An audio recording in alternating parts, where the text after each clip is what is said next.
Welcome back to my channel. Election సమయంలో తెలంగాణలో కాంగ్రెస్ ప్రభుత్వం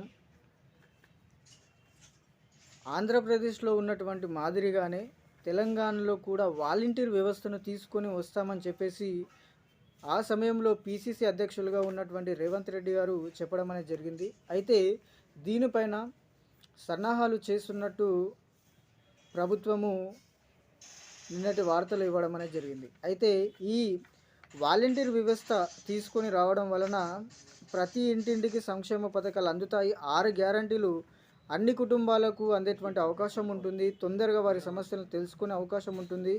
అన్ని పథకాలు వారి గడప గడపకి వెళ్తాయి అన్నటువంటి ఉద్దేశంతో ఈ వాలంటీర్ వ్యవస్థను తీసుకొని వస్తామని చెప్పేసి గతంలో ఇదే ముఖ్యమంత్రి గారు తెలియజేయడం అనేది జరిగింది. అయితే ఈ వాలంటీర్ వ్యవస్థకి 80,000 మంది ఉద్యోగ వాలంటీర్లో అవసరం కావలసి ఉంది. అయితే అతి త్వరగా దీని నోటిఫికేషన్ ఇచ్చి దీని విధి విధానాలు ఏ విధంగా ఉంటాయి, దీనిని ఏ విధంగా మనము ముందుకు తీసుకెళ్ళాలి, వీరిని ఏ విధంగా నియమించాలి అనేటువంటి సమీక్ష చేసి అతి త్వరగా ఒక 3-4 నెలల్లో దీనిపైన పూర్తి సమాచారం ఇచ్చి వారి అర్హతను బట్టి వారికి ఉద్యోగాలు నియమించి వాలంటీర్గా బాధ్యతలను ఇస్తామని చెప్పేసి ముఖ్యమంత్రి రేవంత్ రెడ్డి తెలియజేయడం అనేది జరిగింది.